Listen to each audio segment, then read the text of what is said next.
With the World Economic Forum currently underway in Davos, the organization has released its latest jobs report highlighting the fastest growing and fastest declining jobs globally by 2030. The report reveals that automation and digitalization are rapidly transforming industries in South Africa, leading to a decreased demand for traditional roles such as tellers, cashiers and postal workers. To delve deeper into these findings and their implications, we are now joined by Flux Trends partner, Bronwyn Williams. Bronwyn, a very good morning to you. Thank you so much for making time for us. Does that list surprise you at all, considering the fastest growing and the fastest declining jobs? Well, it doesn't surprise me, but I would have a couple of questions, particularly around job categories. I think that as far as the faster declining jobs go, that does make sense. Yes, we have long said that effectively entry-level white-collar working jobs are going to be the first ones to be affected here.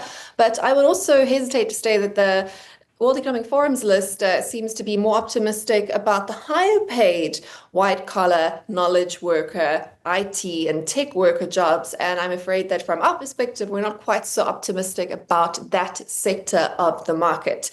In fact, we're not that optimistic about jobs at all. However, we are quite optimistic about work.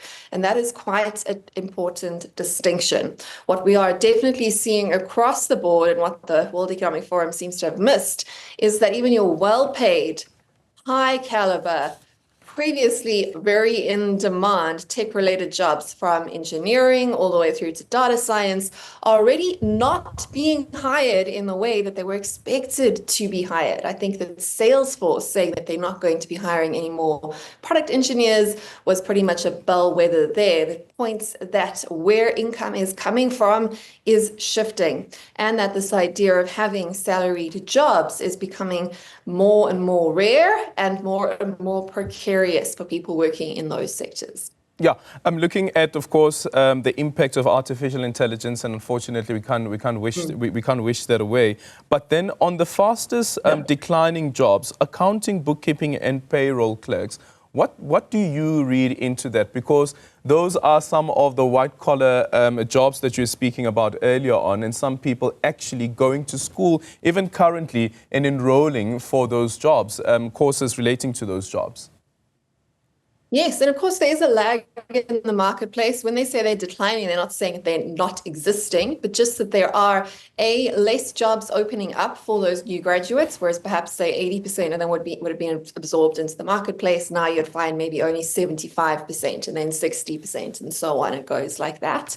And then the other way to look at it, of course, is that although the current job might not be available, that there's other work that person could still do with that same skill set. And here I'm looking particularly at accountants who are shifting. So accounting used to be about being a sort of fiduciary for finance related products of a business, but now increasingly so they are being used to analyze and to perhaps find out ways to manage things like carbon credit scores or affirmative action scores, and those sorts of things kind of become part of the accounting function, where it becomes more advisory and more consultative, which could be quite optimistic. So I think we should always look at these things at balance, but the traditional accounting entry-level bookkeeping role can now be done more efficiently by technology, and we would be very naive to think that businesses would pay a human being something that could be done with more accuracy, with more speed and cheaper by a program.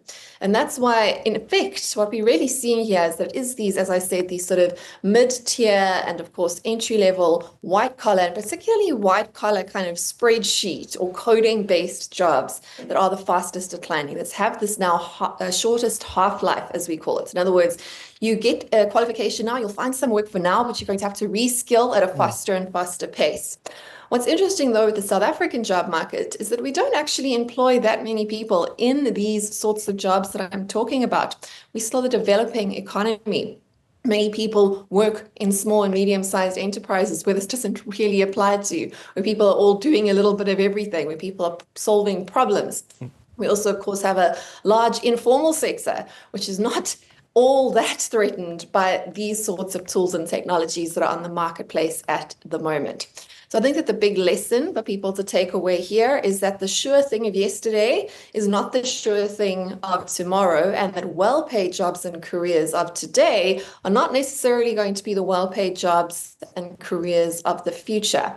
And again, we need to shift our thinking away from jobs towards work, because that is what this is pointing towards. People having to solve new problems, including the problem of how to further your career, when more and more things can be done more and more efficiently and effectively by technology. But not to be disheartened about this, to actually see this as, again, if we have a little bit of perspective, we look at the sorts of jobs that are being automated. They're not the sort of jobs that we like doing. They might be the jobs that we like the pay packet for, but they're not the sort of tasks that are particularly fun to do. And that means that there are a lot more fulfilling careers available to people who are willing to think a little bit broader about how they can add value to other people, which is ultimately the whole point of having a career. Yeah, and also seeing the shift away from getting a degree to rather exploring like the micro credentials.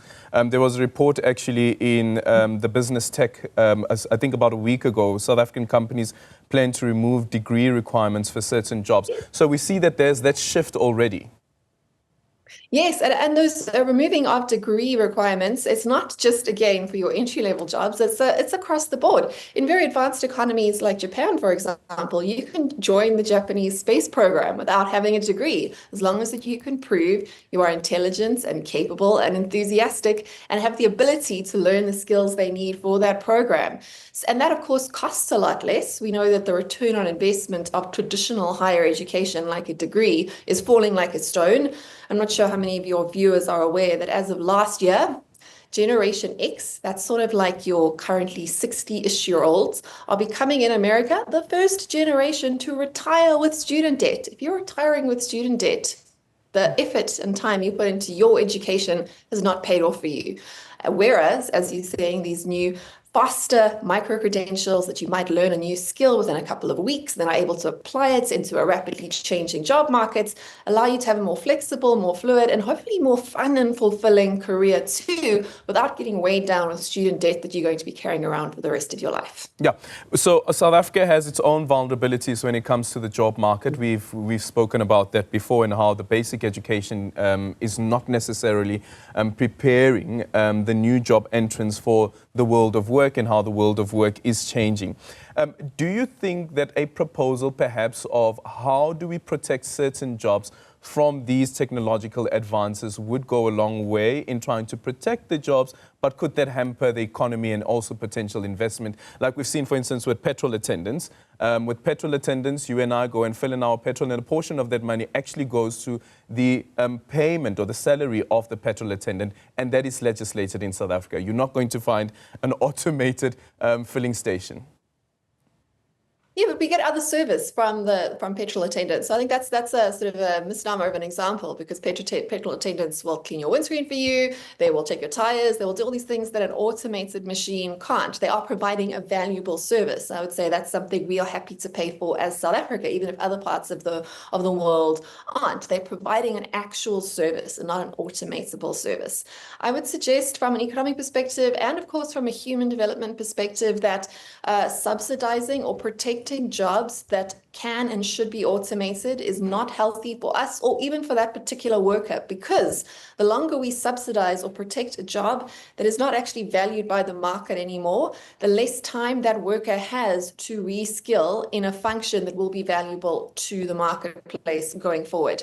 When we talk about protecting the jobs of, say, petrol attendants or tellers, again, I think that there's something that providing a service. Although you can get automated tellers, the teller also provides the marketing and a sales service to that store, and of course helps you sort of build a relationship with that customer. And we're seeing, of course, back in more developed economies across Europe, that they are reinstating tellers because customers missed that personal service angle.